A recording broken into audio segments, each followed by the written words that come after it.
Best way of attracting support from funders, I suppose, is any message you send, make it personal and relevant to the people that you're looking to attract.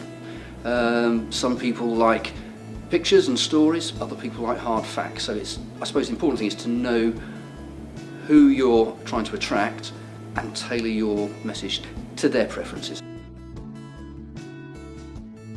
I don't think charities should limit themselves to any one particular type of fundraising or finance raising. There's a lot to be said for the traditional fundraising.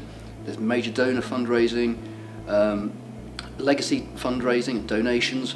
All of them take different amounts of time and different costs are involved.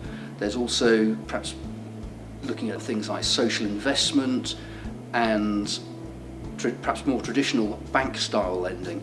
I think the important thing is for anybody who's considering any of these aspects, different aspects of fundraising, to speak with their peers, speak with the colleagues, see what's been successful for them, and to come to speak to people like ourselves at the Foundation, because we'll be able to help best ideas for them. The pensions automatic enrolment is a new legislation. It's going to affect all businesses, and that includes charities. It affects businesses of all sizes, so as few as one employee will have to comply with the new legislation. What it'll mean is that every company in the land will have to provide a pension and automatically put their employees in it. Its contributions start off fairly low, but will increase over time up to as much as 8% in total contribution going into the pension scheme. Charitable sectors like to be hit harder than most. Their finances are already squeezed, so the extra cost of pension contributions is going to feel a little bit uncomfortable.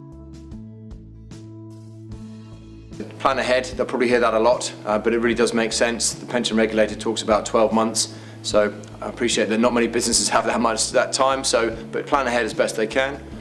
Think about the pension provider you're going to choose. That's really important. It's something that's going to affect people for a long period of time. Harness the power of payroll will be the third one. Make sure you're using your payroll software because they can do a lot of the heavy lifting for you.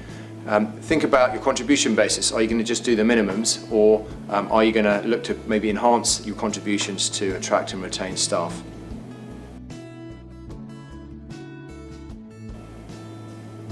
Charities are so diverse that threats they face will vary tremendously depending on what kind of charity they are, what kind of area that they actually work within.